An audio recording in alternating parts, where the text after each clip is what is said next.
Très heureux d'être là, très heureux parce que ça marque, c'est un vrai temps personnel pour moi aujourd'hui, puisque c'était d'ailleurs le titre un peu de, je sais pas s'il y a un titre, ça si, Mémoire d'un, voilà, c'est ça, Mémoire d'un start-upper.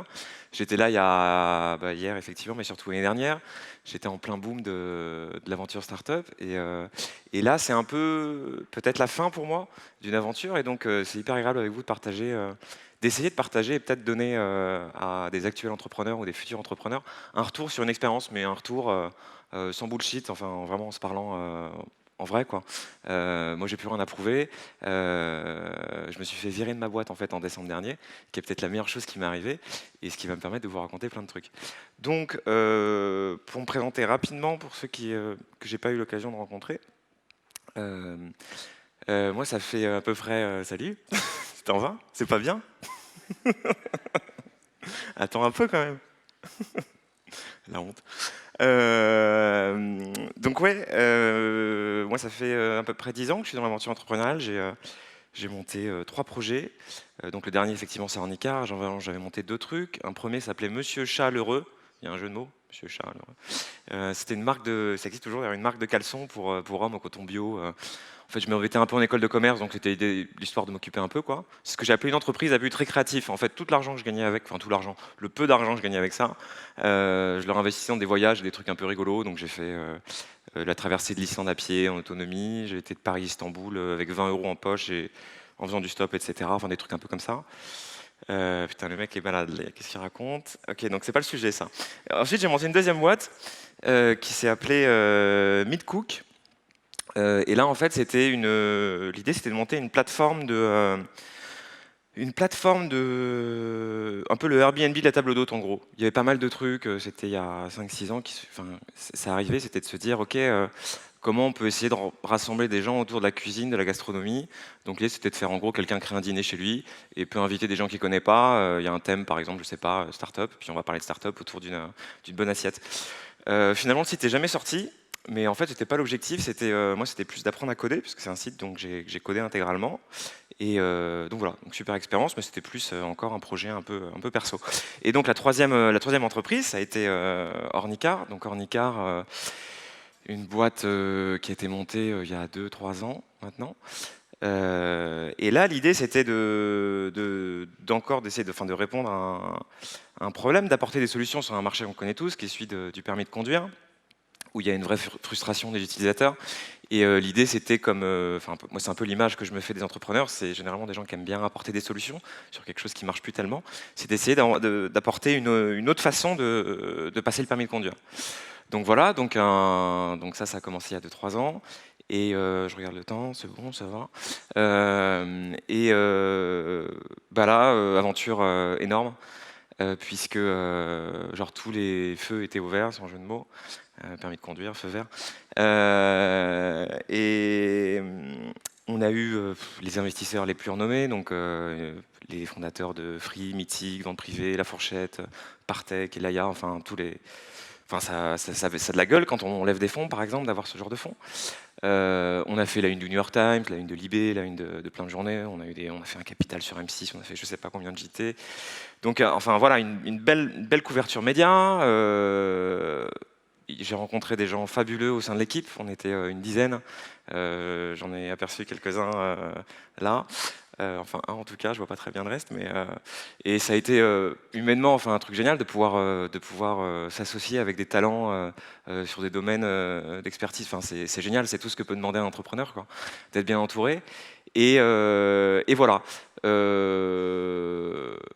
Bon, donc on a été reçu à l'Elysée, on a été reçu, enfin bon, tout le truc, quoi, tout le truc que peut vraiment, enfin tout le truc extraordinaire qu'on peut vivre en tant que start-upper au-delà du projet même, quoi. Et donc en décembre dernier, je me suis fait virer de ma propre boîte. C'est pas banal, mais en fait ils ont eu raison. Ils ont eu raison parce qu'en fait j'ai peut-être un problème, c'est que j'ai jamais entrepris par soif d'argent. En tout cas, c'était pas ce qui m'a motivé en premier. Et que je le disais hier, on était effectivement avec des VC à parler de ça, et c'est toujours un peu anxiogène pour moi de parler de. justement plus d'argent, tout ça. Et d'ailleurs, au point où après on discutait, il dit mais t'es peut-être pas un entrepreneur en tout cas qui doit aller vers du capital risque. Et c'est vrai en fait. J'ai eu ce réflexe de quand on a un projet, on a envie d'avoir de l'argent. On a besoin d'avoir de l'argent si on a un peu d'ambition, on a envie que ça marche. Et il y a cette mode un peu aussi dans les startups, on dit tu veux de l'argent, tu lèves des fonds. Puisque les banques font plus leur boulot et prêtent plus à des mecs qui se lancent dans le numérique, on va voir des capital risqueurs. Et en fait, dès lors que tu rentres, c'est ce que je disais un peu hier, dès lors que tu rentres dans un process où tu lèves des fonds, le but de ton entreprise, en fait, c'est d'être vendu. Ça veut dire que d'entreprise, cette espèce de boîte, cette boîte qui est à la base d'une entreprise, un projet, devient en fait un instrument d'investissement, un instrument financier.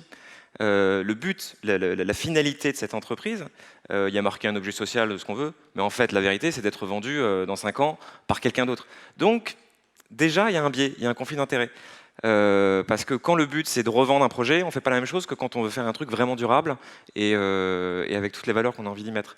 Donc c'est forcément au détriment de quelque chose. Et c'est là où effectivement ça a commencé à m'interpeller, ça met un peu de temps, on met du temps à se rendre compte de ce genre de choses. Et à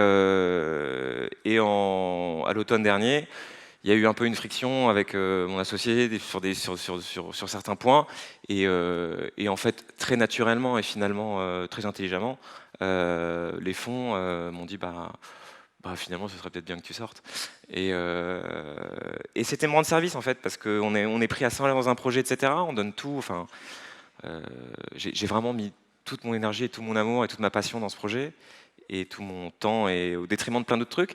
Et finalement, ça a été une vraie libération de pouvoir sortir de ce truc et de pouvoir. Ça fait 6 mois que j'habite dans un petit camping-car, un vieux camping-car que j'étais parti passer l'hiver au Portugal à faire du surf, du kite, etc. Donc très sympa. J'essaie d'écrire un bouquin sur la face cachée des startups, donner un peu de transparence sur tout ça. Et donc bref, ça a été un moment. Grâce à eux, j'ai pu prendre ce temps pour arriver à vraiment bénéficier et d'arriver à digérer un peu tout ce que j'ai pu vivre là en 2-3 ans. Et donc l'idée, pourquoi venir aujourd'hui avec vous, c'est pas juste dire bon, si, en fait, si, c'est quand même dire des trucs, mais non, en fait, pourquoi venir aussi aujourd'hui pour vous dire peut-être comment j'imagine la suite, en tout cas pour moi, de l'aventure entrepreneuriale, et que peut-être justement ça donnera des idées à certaines personnes. J'ai l'impression qu'aujourd'hui, on est en train de privatiser le web. Alors, oh là là, putain, il est dans un camping-car, c'est quoi le communiste là, qui nous parle d'anticapitalisme Quoique je suis avec tous les zadistes, là, vous pouvez venir nous voir, on est garé à Chantier Naval avec tous les camping-cars et les camions et les punks à chiens, là, venez nous voir. Non, en fait, c'est pas mal le capitalisme, c'est même super puisque ça permet de faire bouger les choses et en peu de temps, puisqu'on a les moyens concentrés très rapidement pour arriver à bouleverser des marchés. Et ça, c'est important, notamment si je prends par exemple l'exemple du permis de conduire, on a quelque chose qui est en place, un système qui bouge plus, qui est sclérosé, et la seule façon d'arriver à faire bouger les choses, c'est d'aller percuter ça franchement et donc avec des moyens. Et donc ça, par exemple, le capitalisme et une start-up comme Ornicar le permet. Après, il y a un truc, je pense que c'est notre responsabilité aujourd'hui, si on est des acteurs du numérique, et si on est on a envie, je sais pas, de laisser quelque chose un peu de durable à nos enfants, et même si on n'a pas d'enfants, et c'est peut-être de se dire, ok, on a fait un premier move avec tous ces Uber, ces trucs, etc. On a remis l'expérience utilisateur au centre des projets et remis ce qui devrait exister, le client est roi, quoi. Et c'est important. Mais après, le second truc, c'est de se dire aujourd'hui, est-ce que moi, si je prends l'exemple d'Ornicar, je me dis, ok, je suis parti d'un bon sentiment. L'idée, c'était de diviser par 2 le prix du permis de conduire. En gros, en ubérisant un peu ce secteur, ça veut dire en retirant le bureau d'auto-école qui coûte cher et qui n'a pas vraiment de valeur ajoutée, et directement en mettant en relation les moniteurs qui font le boulot, et voilà. Mais avec ces plateformes, par exemple comme Ornicar, on est en train de capter toute la valeur qui est créée par les moniteurs auto-école. Finalement, c'est une plateforme qui va prendre 20% de commission sur chaque heure de conduite. C'est normal puisque c'est le modèle de la start-up et c'est comme ça que ça marche. Toutes les places de marché type Uber, type Airbnb, type Blablacar, tous. En fait, il y a cette partie de toute la valeur. En fait, ça revient encore. En fait, finalement, on a remplacé G7 par Uber, quoi. Et le constat que j'ai aujourd'hui, finalement, même sur l'autocall, c'est que je me dis, ok, c'est bien, t'es parti, tu voulais changer le monde, machin, essayer d'améliorer les trucs. Mais en fait, avant, il y avait 10 000 auto-écoles, 10 000 entrepreneurs qui pourtant les gens les aiment pas trop, mais il faut savoir qu'ils gagnent pas beaucoup d'argent les mecs et qui galèrent quand même. C'est quand même 10 000 chefs d'entreprise qui galèrent, qui ont un local effectivement. Alors c'est peut-être pas notre façon de penser. On se dit bah oui mais ils pourraient changer, etc. Mais quand même c'est quand même 10 000 êtres humains qui se battent, qui ont pris des emprunts, qui ont des salariés. Et en fait, je me dis, en fait, là, j'ai fait quoi? J'ai transformé ces 10 000 mecs là, où en fait, bon, bah, ça marchait à peu près. Bon, effectivement, c'est pas parfait, mais on a quand même notre permis. Enfin, certains ont le permis, même si parfois on galère. Il y a plein de choses. C'est pas les seuls trucs qui est compliqué. Par un truc où il va peut-être y avoir une, deux, trois maintenant acteurs du web qui vont se partager le marché, mais en fait. Finalement, les moniteurs, ils vont toujours être plus ou moins, pas dire exploités, mais en gros, c'est eux qui créent la valeur, qui font le boulot, mais ça change pas grand-chose pour eux. Et donc voilà. Donc en fait, il y a ce truc de se dire, est-ce que notre responsabilité aujourd'hui, en tant qu'entrepreneur, acteur du numérique, impliqué dans toute cette transition numérique, ce serait pas d'aller chercher des modèles un peu plus durables, type, je prends un exemple tout bête, mais Wikipédia, un truc où on se dit, l'idée c'est pas Wikipédia, c'est pas monter pour revendre, pour être acheté. Parce qu'à la base, il y a un truc qui limite le biais et le conflit d'intérêt, qui est de se dire on va faire une association à but non lucratif, une fondation, ce qu'on veut, mais en tout cas, on retire cet aspect, absolument l'organisation en tant que telle doit être vendue. Et là, on commence à se dire, ok, pourquoi est-ce que finalement on ne montrait pas un Ornica ou un Uber, mais en version complètement ouverte, complètement open source, avec des devs qui sont des pirates de toute façon, donc qui adorent foutre un peu le bordel, et de se dire, allez, on va récupérer ce truc-là, on va rendre en fait ces outils du numérique qui devraient finalement être, quand on voit Blablacar, ça devrait être le gouvernement peut-être qui met en place un site pour que les gens puissent se déplacer et polluer un peu moins, etc. C'est des entreprises qui le font, mais quand on y pense, c'est dingue. Quand on prend Blablacar aujourd'hui, on va prendre, je sais pas combien on paye de frais, mais donc ça doit être de l'ordre entre 10 et 20%, peut-être moins, ça dépend. Et on se dit qu'à chaque fois, finalement, la valeur créée par tous les mecs qui font des covoiturages, elle va finir aujourd'hui dans des fonds de pension plus ou moins américains, quoi. Donc, ouais, c'est cool, mais est-ce que si on réinjectait ça dans le système et que ça tournait, est-ce que c'est pas plus bénéfique et pas plus durable, quoi? Alors ouais, ok, donc c'est bien faire des assos, machin. Au final, qu'est-ce que ça change vraiment? Faire une asso, par exemple, au lieu d'une start-up avec des gros investisseurs, etc., faire du crowdfunding, essayer de trouver un système de donation, des mécènes. La seule chose que ça va changer, c'est cet aspect effectivement de revente derrière. On ne va pas repartir avec des millions pour celui qui l'a monté. En revanche, ça n'empêche pas qu'on peut bien se payer, on peut avoir des bons salaires. Wikipédia, ils sont 250, ils sont salariés, ils bossent. Tu as 250 personnes qui sont salariées. Tu as 60 000, je crois, bénévoles et volontaires qui participent à la création de contenu. Mais tu as 250 personnes qui vivent pour un truc qui va durer. Et a priori, personne ne va détrôner Wikipédia, parce que c'est un truc qui voilà, c'est pas possible. Et donc voilà, donc c'est peut-être s'interroger sur comment on entreprend aujourd'hui et comment on peut entreprendre pour demain. Voilà. Et là, ah oui, le chrono est passé en fait. Ah, ça fait un moment là déjà. Depuis un moment déjà, pardon, voilà. Bon bah, voilà. Faut quand même dire au revoir tout ça. Hein.